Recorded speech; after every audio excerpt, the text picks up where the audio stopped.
السلام عليكم ورحمة الله وبركاته.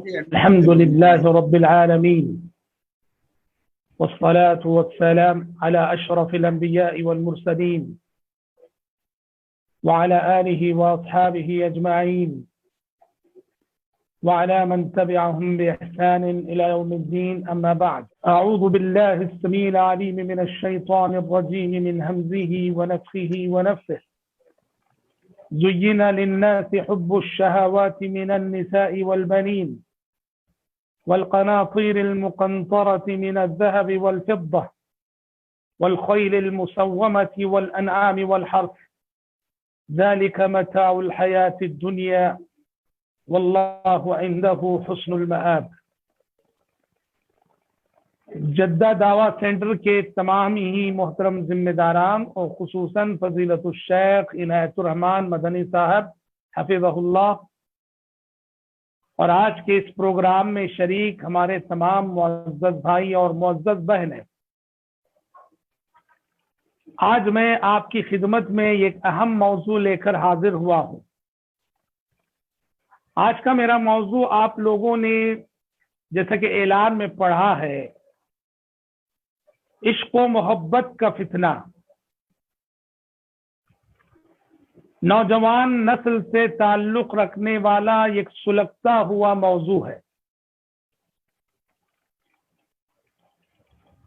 عصر حاضر کا ایک بہت بڑا فتنہ ہے۔ بتائیے کہ عشق و محبت کا یہ فتنہ کہاں نہیں ہے؟ کس ملک میں نہیں، کس گاؤں میں نہیں، کس بستی میں نہیں، کس گلی میں نہیں اور کس محلے میں نہیں۔ نوجوان نسل کی اگر بات کی جائے تو عشق و محبت کی فتنے کی عزت پہ نوجوان نسل اس بری طرح سے آئی ہوئی ہے کہ ہم ہوئے تم ہوئے کہ میر ہوئے، ہم ہوئے تم ہوئے کہ میر ہوئے، اس کی زلفوں کے سب اسیر ہوئے۔ علامہ الطاف حسین حالی نے کہا تھا، اے عشق تو نے اکثر قوموں کو کھا کے چھوڑا، اے عشق تو نے اکثر قوموں کو کھا کے چھوڑا، جس گھر میں سر اٹھایا اس کو ڈبا کے چھوڑا، ایک دسترس سے تیری حالی بچا ہوا تھا، اس کے بھی دل پہ آخر چرکا لگا کے چھوڑا۔ عشق و محبت کا فتنہ، آج کی نوجوان نسل بری طرح سے اس فتنے میں مبتلا ہے، اور حقیقت میں پیارے نبی صلی اللہ علیہ وسلم نے آج سے 1400 سال پہلے کتب احادیث میں آپ نے اس فتنے کی پیشن گوئی کر دی ہے، جو آج ہمارے سامنے حقیقت بن کر جو ہے نظر آ رہا ہے۔ چنانچہ آپ صلی اللہ علیہ وسلم نے 1400 سال پہلے فرمایا تھا، واللہ ما ترکت بعدی فتنة اضر علی الرجال من النساء، کہ اللہ کی قسم میں نے اپنے بعد مردوں کے لیے عورت سے بڑا کوئی فتنہ نہیں چھوڑا ہے۔ دیکھیے کتنی بڑی بات ہے۔ آپ صلی اللہ علیہ وسلم نے احادیث میں مستقبل کے حوالے سے بہت سارے فتنوں کی پیشن گوئیاں فرمائی ہیں کہ میرے بعد ایسا ہونے والا ہے، ایسا ہونے والا ہے، لیکن پیارے نبی فرماتے ہیں کہ ان تمام فتنوں میں مردوں کے لیے عورت سے بڑا کوئی اور فتنہ نہیں ہے۔ اور جو بات آپ نے حدیث میں ارشاد فرمائی ہے، یہ بعینہ ہی قرآن کی بات ہے۔ اللہ تبارک و تعالیٰ نے سورہ آل عمران میں فرمایا، زُيِّنَ لِلنَّاسِ حُبُّ الشَّهَوَاتِ مِنَ النِّسَاءِ وَالْبَنِينَ وَالْقَنَاطِيرِ الْمُقَنطَرَةِ مِنَ الذَّهَبِ وَالْفِضَّةِ وَالْخَيْلِ الْمُسَوَّمَةِ وَالْأَنْعَامِ وَالْحَرْثِ ذَلِكَ مَتَاعُ الْحَيَاةِ الدُّنْيَا وَاللَّهُ عِنْدَهُ حُسْنُ الْمَآبِ۔ کہا کہ اللہ نے فرمایا لوگوں کے لیے شہوتوں کی محبت خوشنما کر دی گئی ہے، یعنی عورتوں کی محبت، بیٹوں کی محبت، خزانوں کی محبت، سونے چاندی کی محبت، نشان زدہ گھوڑوں کی محبت، چوپایوں کی محبت، کھیتی کی محبت۔ اس آیت کے اندر اللہ تبارک و تعالیٰ نے دنیا کی ان تمام دولتوں اور سرمایوں اور خزانوں کا ذکر کیا ہے جن کی محبت عام طور پہ انسان کے دل میں ہوتی ہے۔ کھیتی باڑی ہے، کسان کو کھیتی باڑی سے بڑا لگاؤ ہوتا ہے، گھوڑے سے جو دیوانہ پن اور جو جنون ہوتا ہے گھوڑا پالنے کا اور گھوڑے کا جو جنون ہے وہ سب آپ جانتے ہی ہیں. سونا اور چاندی، روپیہ پیسہ، جمع شدہ خزانے، بہت ساری چیزیں اس آیت میں اللہ نے ذکر کی ہیں شہوت کے طور پر. لیکن غور طلب بات یہ ہے کہ ان شہوتوں میں سب سے پہلے جس شہوت کا تذکرہ ہوا وہ کون سی ہے؟ ان شہوتوں میں سب سے پہلے جس شہوت کا تذکرہ ہوا ہے وہ عورت ہے. چنانچہ اللہ نے فرمایا زُيِّنَ لِلنَّاسِ حُبُّ الشَّهَوَاتِ مِنَ النِّسَاءِ وَالْبَنِينَ، لوگوں کے لیے شہوتوں کی محبت خوشنما کر دی گئی ہے. یعنی عورت، سب سے پہلے اللہ نے عورت کا ذکر کیا ہے، جو اس بات کی دلیل ہے کہ انسان کے لیے اس زندگی میں بہت بڑا فتنہ عورت کا فتنہ ہے، مرد کے لیے. اچھا دیکھیے ایک بات یہاں ہم بتا دیتے ہیں، عورت کا فتنہ، عورت کا فتنہ، یہ تعبیر جب ہم کہتے ہیں تو اس میں عورتوں کی تنقیص نہیں ہے، عورتوں کا رتبہ کم نہیں کیا جا رہا ہے، سمجھ رہے نا، بلکہ اس سے مراد وہ عورتیں ہیں، بے پردہ عورتیں، بے حجاب عورتیں، بے حیا عورتیں، جو اپنے حسن کی نمائش کرتی ہیں، اپنی زینت کی نمائش کرتی ہیں، وہ عورتیں مراد ہیں جب ہم کہتے ہیں کہ عورت بہت بڑا فتنہ ہے. دیکھیے اللہ تعالیٰ نے مرد اور عورت کے درمیان ایک فطری کشش رکھی ہے. مرد اور عورت کے درمیان اللہ تبارک و تعالیٰ نے ایک فطری کشش رکھی ہے. اسی لیے کتب احادیث میں اور قرآن مجید کے اندر مرد اور عورت کے درمیان فاصلہ رکھنے والی تعلیمات دی گئی ہے. قرآن اور حدیث میں جا بجا فرمایا گیا ہے، کہا گیا ہے کہ مرد اور عورت میں فاصلہ رکھو. کیسا ہے فاصلہ ہے؟ عورت کے سلسلے میں کہا گیا عورت کو حکم ہے گھر سے باہر جب بھی نکلنا پڑے حجاب کے ساتھ نکلو، پردے کے ساتھ نکلو، تاکہ کسی اجنبی مرد کی نظر تم پہ نہ پڑے، کوئی اجنبی مرد تمہیں نہ دیکھے. پردہ کرو، حجاب کرو، اپنے بدن کا پردہ، اپنے لباس کا پردہ، اپنے زیور کا پردہ، حتیٰ کہ اپنی آواز کا بھی پردہ. زیور کے پردے کے سلسلے میں کہا گیا کہ وہ سورہ نور میں اللہ تبارک و تعالیٰ نے فرمایا وَلَا يَضْرِبْنَ بِأَرْجُلِهِنَّ لِيُعْلَمَ مَا يُخْفِينَ مِن زِينَتِهِنَّ. عورتیں اس طرح مٹک مٹک کر نہ چلے کہ ان کی پوشیدہ زینت معلوم ہو جائے. آواز پردہ ہے. چنانچہ کہا گیا فَلَا تَخْضَعْنَ بِالْقَوْلِ فَيَطْمَعَ الَّذِي فِي قَلْبِهِ مَرَضٌ وَقُلْنَ قَوْلًا مَّعْرُوفًا. بلا ضرورت اجنبی مرد سے بات نہیں کرنا ہے عورت کو، لیکن اگر کبھی ضرورت پڑ گئی اجنبی مرد سے بات کرنے کی تو کہا جا رہا ہے نرم لہجے میں بات نہیں کرنا، وہ جو فطری طور پہ نسوانی آواز ہوتی ہے اس میں بات نہیں کرنا. اجنبی مرد سے جب بھی بات کرنے کی نوبت آئے ذرا لہجے میں سختی اپنانا، ورنہ کیا ہوگا فَيَطْمَعَ الَّذِي فِي قَلْبِهِ مَرَضٌ، ورنہ ہوگا یہ کہ جس کے دل میں روگ ہے. روگ سے مراد کیا؟ یہی عشق کا فتنہ، محبت کا فتنہ. جس کے دل میں روگ ہے وہ تمہاری نسوانی آواز کو سن کر تمہارے سلسلے میں غلط سوچے گا، غلط خیالات آئیں گے اس کے دل میں. اس لیے عورت سے کہا جا رہا ہے اجنبی مرد سے پہلے بات نہ کرو، اور اگر ضرورت پڑ جائے بات کرنے کی تو پھر ذرا سخت لہجے میں، سخت آواز میں بات کرو کہ اور ایس آواز میں بات کرو کہ سننے والے، سامنے والے مرد کو لگے پتہ نہیں بیچاری کیوں غصے میں.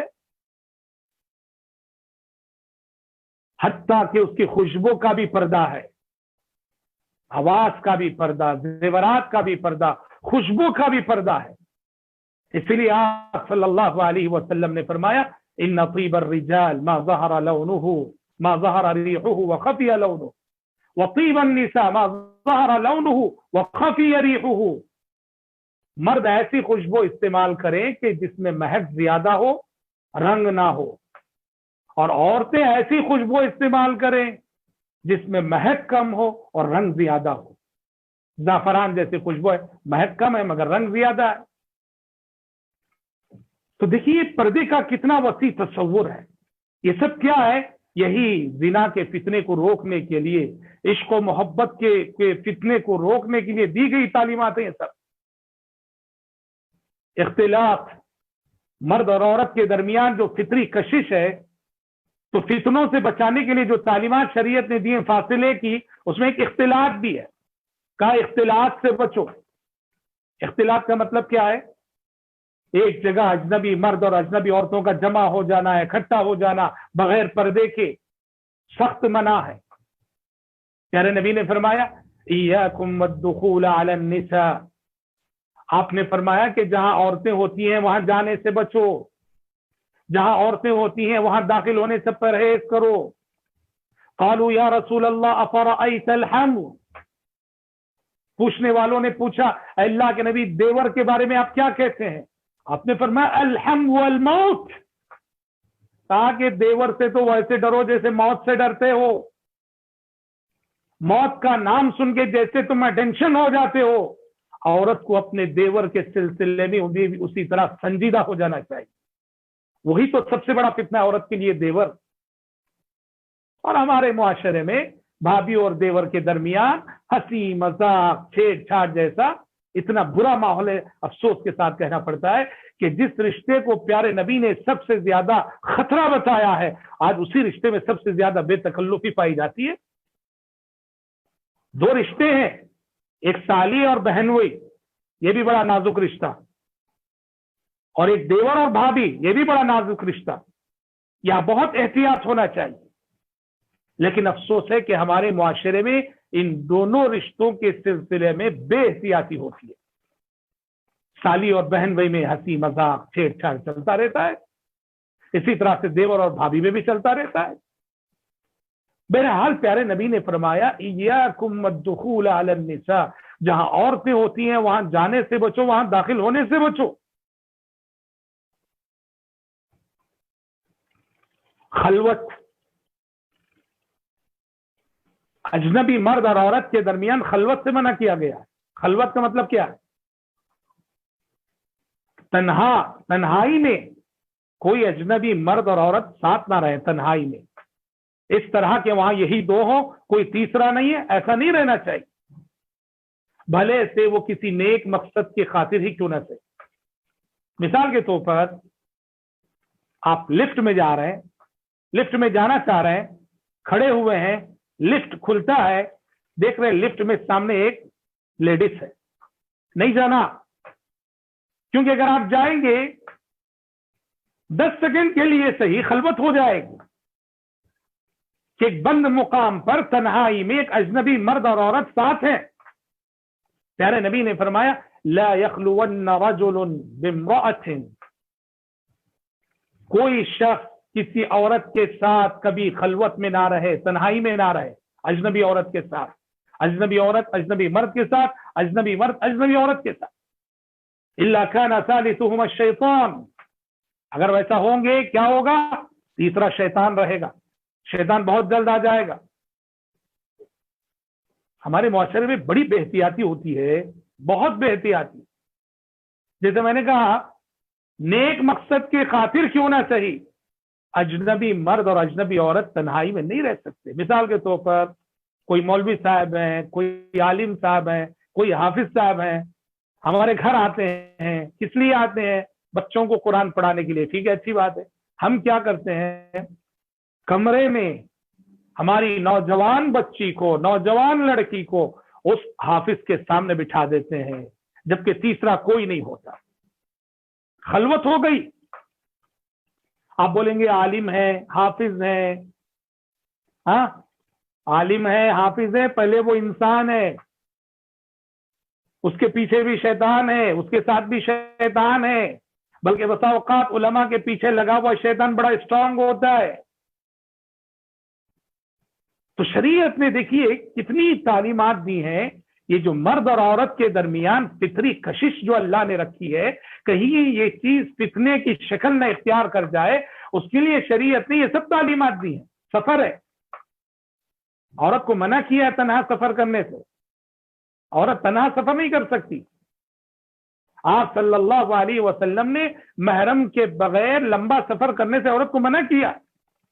ہاں ایک گلی سے دوسری گلی جانا، ایک محلے سے دوسرے محلے جانا ٹھیک ہے، اس میں اجازت ہے اگر راستہ معمون ہے، پرامن ہے تو، لیکن باقاعدہ سفر ایک علاقے سے دوسرا علاقہ، ایک شہر سے دوسرے شہر، عورت تنہا نہیں کر سکتی اسلامی قانون کے مطابق.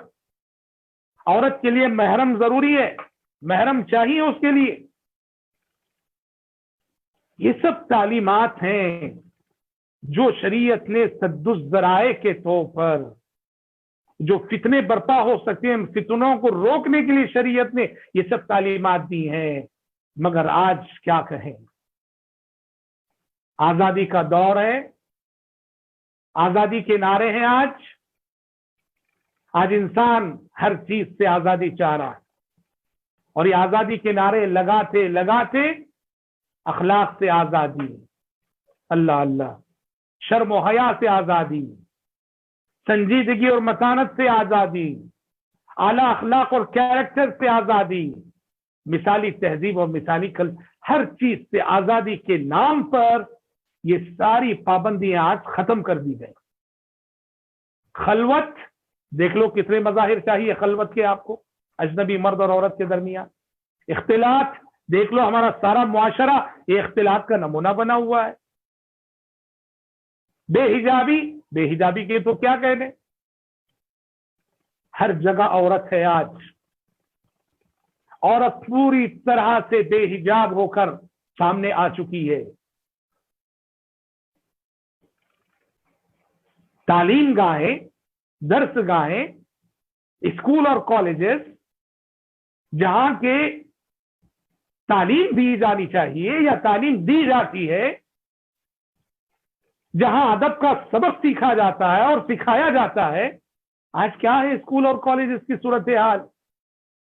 آج ہمارے بچے، یاد رکھیے، معاف کرنا میں یہ جملہ کہہ رہا ہوں، آج ہماری نوجوان نسل اسکولوں کو جا کر، کالجز کو جا کر سلیبس پڑھے نہ پڑھے، عشق و محبت کا سبق ضرور پڑھ کے آ رہی ہے. یہ حقیقت ہے، اس سے انکار نہیں کر سکتے. میں تو کہتا ہوں اگر آج کوئی ایسا نوجوان ہے جو کالج میں پڑھتا ہو، نوجوان ہو، کالج میں پڑھ رہا ہو، کالج میں زیر تعلیم ہو،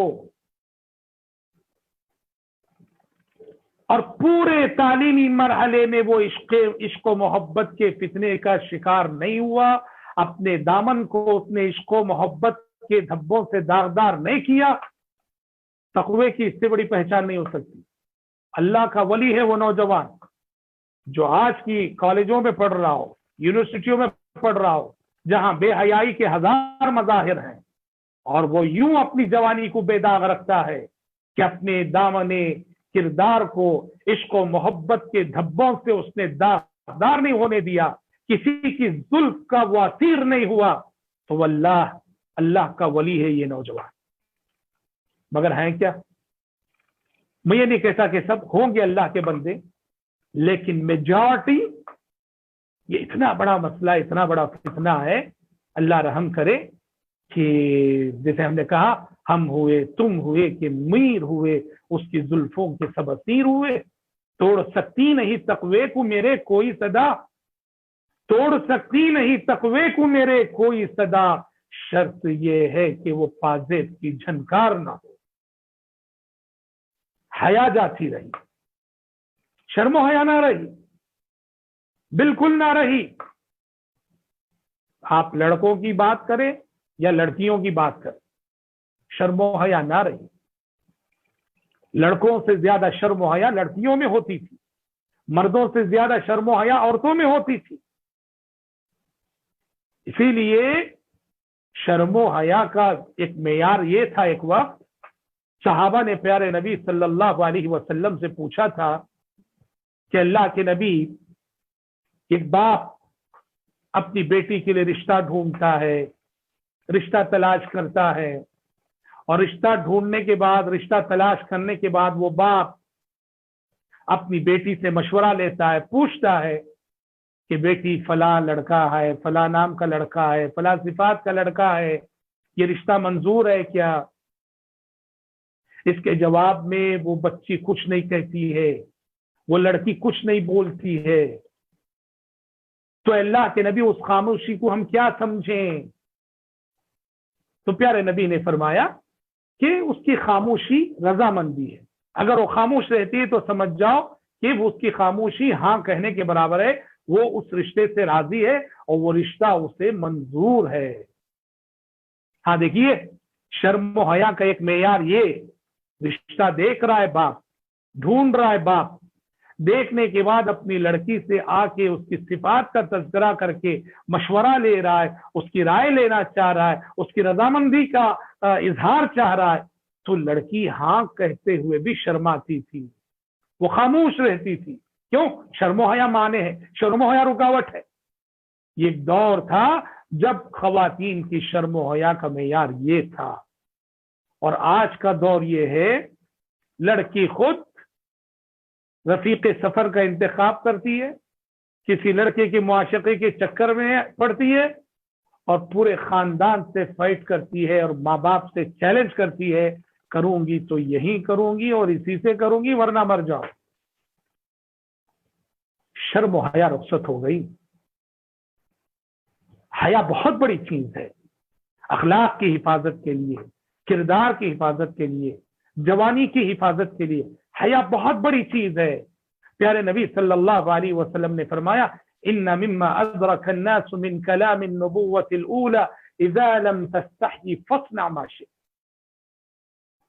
کہا کہ اس دنیا میں پچھلے پیغمبروں کی جو باتیں باقی رہ گئی ہیں، پچھلے پیغمبروں کی جو حدیثیں باقی رہ گئی ہیں، ان میں سے بہت بڑی حدیث یہ بھی کہ تمہارے اندر شرم و حیا نہیں تو جو چاہے کرو. پیارے نبی نے جب ایمان کے شعبوں کا تذکرہ فرمایا، ایمان کے جو 73 سے زائد شعبے ہیں، تو اول و آخر شعبے کے ساتھ ساتھ درمیان کے 10 شعبوں میں سے آپ نے حیا اور شرم کا تذکرہ فرمایا. الایمان بضع و70 شعبہ فافضلها قول لا الہ الا اللہ وادناها اماطۃ الاذى عن الطریق والحیاء شعبۃ من الایمان. آپ نے فرمایا کہ ایمان کے 73 سے زائد شعبے، ایمان کی 73 سے زیادہ خصلتیں ہیں. سب سے افضل شعبہ لا الہ الا اللہ کہنا ہے، سب سے کم تر شعبہ راستے سے تکلیف دہ چیز کا ہٹانا ہے. اب درمیان کے 10 شعبوں میں سے آپ نے شرم و حیا کا تذکرہ فرمایا. والحیاء شعبۃ من الایمان، اور شرم و حیا ایمان کا ایک اہم ترین شعبہ ہے. آج یہی شرم و حیا رخصت ہو گئی، آج غیرت ماری گئی. بے غیرتی کی زندگیاں، بے غیرتی کی جوانیاں، نسأل اللہ السلامۃ والعافیہ. والدین سے بغاوت، عشق و محبت کے فتنے میں مبتلا ہونے کا ایک لازمی نتیجہ کیا ہے؟ والدین سے بغاوت. اور یہ بغاوت لڑکے بھی کر رہے ہیں اور لڑکیاں بھی کر رہی ہیں. والدین سے زیادہ ہمارا خیرخواہ کون ہو سکتا ہے؟ والدین سے زیادہ ہمدرد ہمارا کون ہو سکتا ہے؟ والدین سے زیادہ غمخوار ہمارا کون ہو سکتا ہے؟ والدین سے زیادہ ہمارا بھلا چاہنے والا کون ہو سکتا ہے؟ لڑکی نے ایک لڑکے کو پسند کر لیا، والدین کہہ رہے مناسب نہیں، مت کرو، تمہارے لائق نہیں ہے. لڑکیاں جذباتی ہوتی ہیں، ماں باپ کو رلا دیتی ہیں پر وہیں کرتی ہیں، خاندان کی پوری عزت و آبرو کو نیلام کرتی ہیں، پورے خاندان کی عزت و آبرو کو خاطر میں لائے بغیر اپنی رضامندی اور من چاہا فیصلہ، نسأل اللہ السلامۃ والعافیہ. جیسے ہم نے کہا عشق و محبت کے فتنے کے سبب والدین سے بغاوت کا رجحان بہت بڑھ گیا ہے. والدین خون کے آنسو اندر ہی اندر روتے ہیں. اور ایسا مسئلہ ہے کہ وہ کسی سے شیئر بھی نہیں کر سکتے، کسی کو بتا بھی نہیں سکتے.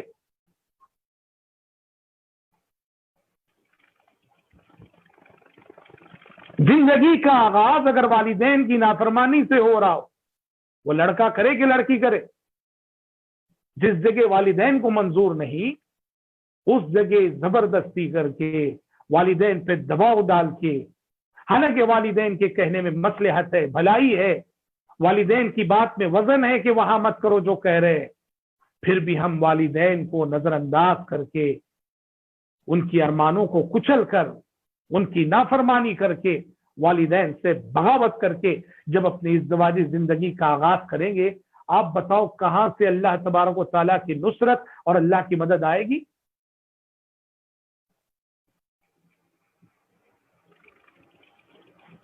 عشق و محبت کے فتنے میں مبتلا ہونے کے بعد جو شرعی مخالفتیں آج سماج اور معاشرے میں ہو رہی ہیں، ان میں سے ایک بہت بڑی مخالفت بغیر ولی کے نکاح کا ہونا۔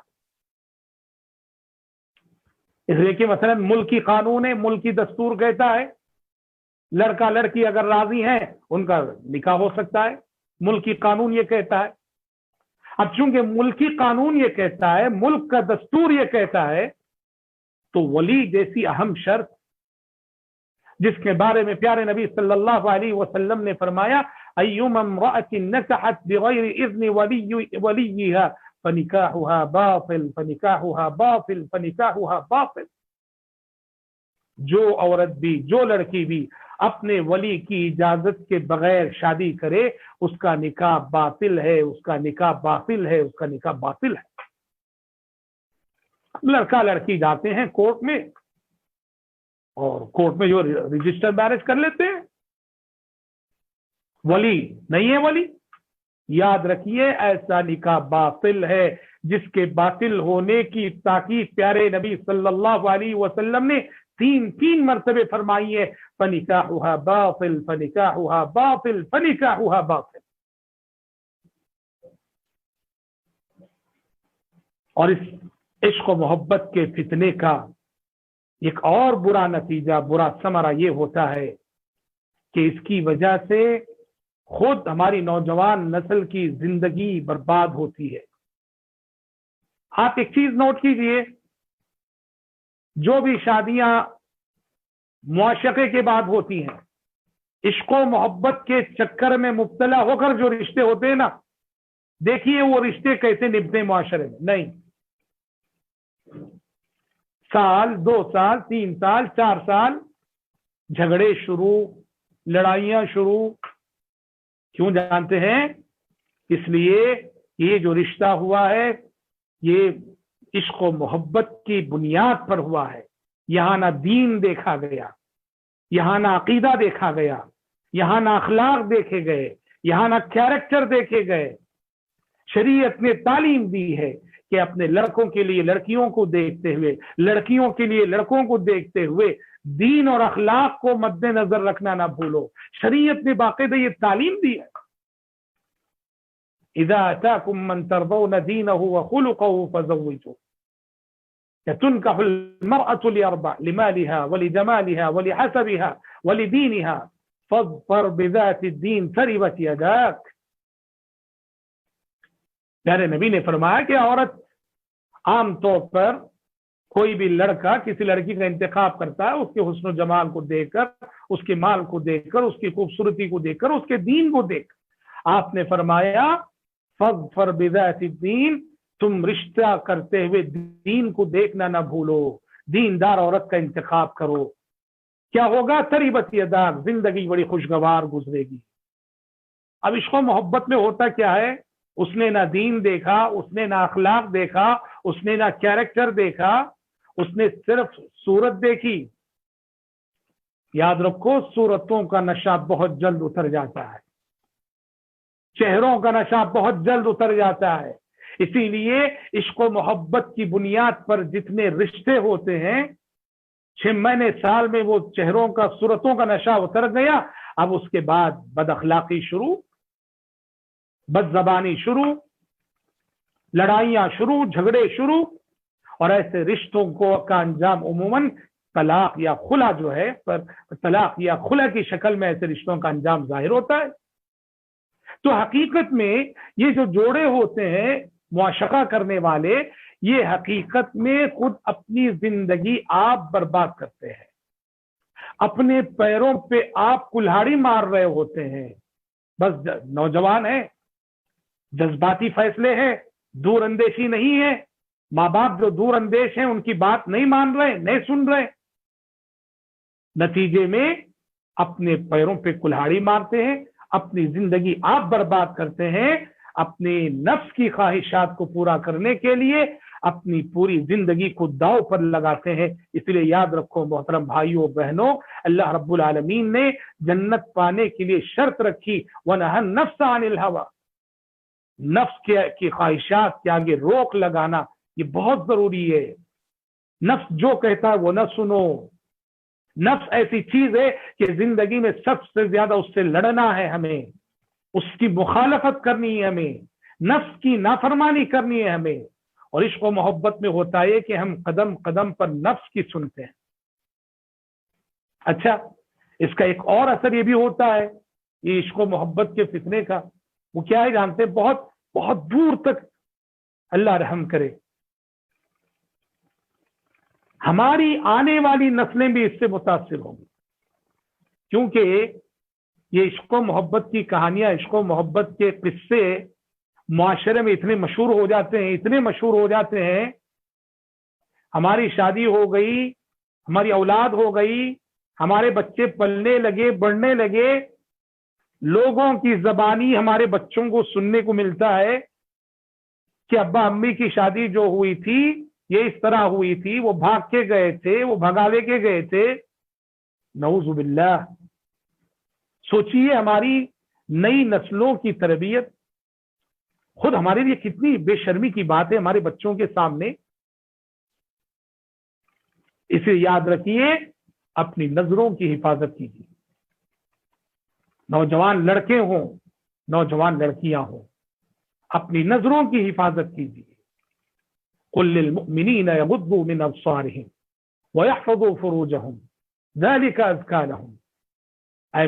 اے نبی، مومن مردوں سے کہہ دیں کہ وہ اپنی نگاہیں نیچی رکھیں اور اپنی شرمگاہوں کی حفاظت کریں. جب تک نگاہوں کی حفاظت نہیں ہوگی، شرمگاہ کی بھی حفاظت نہیں ہو سکتی. آپ جب تک اپنی نظر کی حفاظت نہیں کریں گے تب تک آپ اپنی جوانی کی بھی حفاظت نہیں کر سکتے. وَقُلْ لِلْمُؤْمِنَاتِ يَغْضُضْنَ مِنْ أَبْصَارِهِنْ وَيَحْفَظْنَ فُرُوجَهُنْ. اور اے نبی، مومن عورتوں سے بھی کہہ دیں کہ وہ بھی اپنی نگاہیں نیچی رکھیں اور اپنی آبرو کی حفاظت کریں.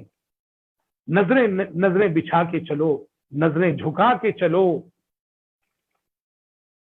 نظر کی حفاظت کے بغیر ہم اپنی جوانی کی حفاظت نہیں کر سکتے. آپ صلی اللہ علیہ وسلم نے حضرت علی سے مخاطب ہو کے فرمایا، یا علی لا تتبع النظرة النظرة فإنما لك الأولى وليست لك الثانية.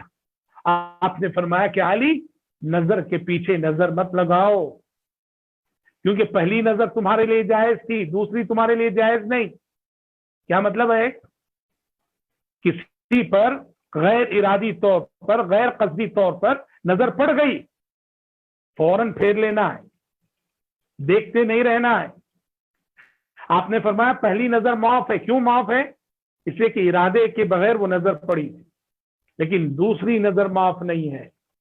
اور یاد رہے کہ اجنبی عورت کو دیکھنا، اجنبی لڑکیوں کو دیکھنا، اس کو آنکھوں کا زنا قرار دیا گیا ہے. اگر یہاں آنکھوں کے زنا پر کنٹرول نہ ہو تو پھر نعوذ باللہ بات بڑے زنا تک جا کے رہتی ہے. نسأل اللہ السلامۃ والعافیہ. دو باتیں کہہ کے میں اپنی گفتگو ختم کرتا ہوں. سب سے پہلی بات، والدین. والدین سے میں کہنا چاہوں گا، والدین سے مخاطب ہو کر اپنے بچوں پہ بچپن سے ہی نظر رکھو، ان کی صحبتوں پہ نظر رکھو. خصوصاً جب وہ 14 سال 15 سال کے ہو جاتے ہیں، بہت کڑی نظر رکھنا چاہیے آپ کو. یہ کہاں جاتے ہیں، کس کے ساتھ وقت بتاتے ہیں. اسکول جاتے ہیں تو کیا اسکول جاتے ہیں، اسکول چھوٹتے ہی گھر آتے ہیں، اور جب بھی یہ گھر سے باہر 1 گھنٹہ 2 گھنٹہ رہتے ہیں، کس کے ساتھ رہتے ہیں اور ان کی مصروفیتیں کیا ہیں. والدین کے لیے یہ بہت ضروری ہے.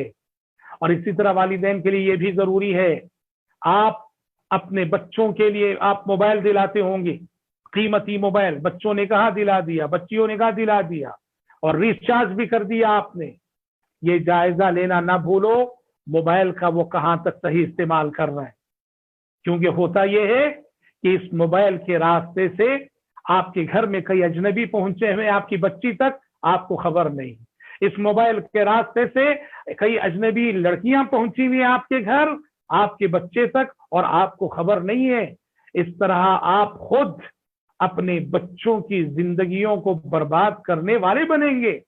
ہم نے دیکھا ہے والدین کب بیدار ہوتے ہیں، بچوں کے ساتھ لاڑ اور پیار میں انتہا کو پہنچتے ہیں، منہ مانگا پیسہ دیتے ہیں، منہ مانگی چیزیں دلاتے ہیں، احتسابی نظر نہیں رکھتے، دوستیوں کا جائزہ نہیں لیتے، اور اس درمیان بچہ خوب بگڑتا ہے۔ جب وہ بگڑ جاتا ہے، باغی بن جاتا ہے، خاندان کی عزت و آبرو کو نیلام کرنے کے درپے ہوتا ہے جی، تو اس وقت والدین ہوش میں آتے ہیں، اور اس وقت ہوش میں آنے کا کوئی فائدہ نہیں۔ مقلب القلوب اللہ رب العالمین کی ذات کی اس وقت دلوں کو پھیر سکتی ہے، ورنہ آج کل ہم دیکھتے ہیں بچے، نوجوان نسل اتنی باغی بنی ہوئی ہے، نہ ماں کو خاطر میں لاتے ہیں، نہ باپ کو خاطر میں لاتے ہیں، نہ خاندان کو خاطر میں لاتے ہیں، نہ خاندان کے بڑوں کو، نہ خاندان کی آبرو کو خاطر میں لاتے ہیں، کسی کو خاطر میں نہیں لاتے۔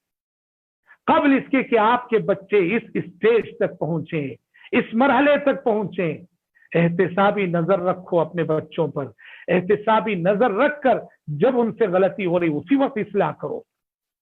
غلط صحبت میں مبتلا ہوا، فوراً ان کی صحبت بدل دو۔ موبائل کا آپ نے دیکھا غلط استعمال کر رہا ہے، موبائل ان سے لے لو یا ریچارج کرانا چھوڑ دو سزا کے طور پر، جب تک کہ وہ یہ وعدہ نہ کرے کہ ہاں صحیح استعمال کریں گے۔